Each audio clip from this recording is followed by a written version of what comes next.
running in a group. She had a high-speed motor in a 40 Ford coupe. She had a racing cam and a supercharged. Look at Buddy, hot rod at large. She's a hot rod. She's a hot rod. She's my hot rod. Now let's come back across the pond. We've been in Germany for about 3 or 4 segments. Let's go back across the pond and talk batteries. It almost sounds like science fiction, but engineers at MIT have developed an all-new power sponge. That reminds me of my brother-in-law, actually. A power sponge. I'm told that this electric sponge will outperform all existing electric vehicle batteries and be safer, as in fireproof, not like the lithium-ion. The sponge will enable the development of supercapacitors that will go farther, recharge faster, and be safer. Now, Jed and Chuck, we're getting somewhere in the electric car world. This thing ought to be really cool. Let's go to Terry. Let's go to Terry on line 1. Terry, what's up? Hello, Terry. Hey, Big George. What's happening, man? Hey, I got a 2007 Town and Country I was talking to you about. Yeah? And you were going to look into it about the ignition switch in the computer. You have to take your VIN and go to the Chrysler dealer. I believe that is one of the years that's covered. Because that's the same ignition switch that GM has, the Delphi. There's a lot of them in the Chrysler vehicles and in the vans that they made for Chrysler made for Volkswagen. So they reprogram it, or no? They'll take and put a new ignition switch in it.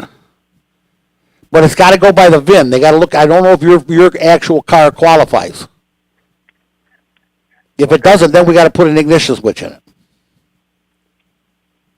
But I'm pretty sure you might get lucky here. Okay, man. Thanks. All right, buddy. Talk to you. Don't ever hesitate to call your car guy. You got questions, I've got answers. That's just I remember that. I remember Terry. As a matter of fact, I didn't remember his name, but I remember the question, and I did look it up. That's all I do all day. Is computer. Look at this, look at that. Fix this, fix that. That's what I do. It's fun.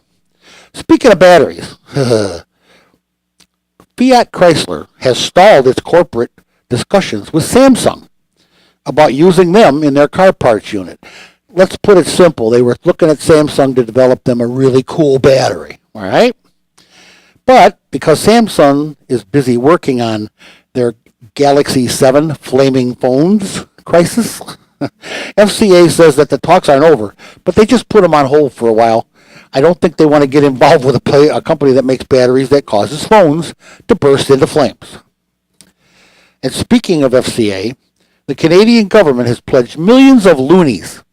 I love that, loonies, to General Motors and Chrysler to help upgrade their plants. Both the car makers have pledged to remake the car plants as part of their last agreement with the Canadian UAW in contract negotiations.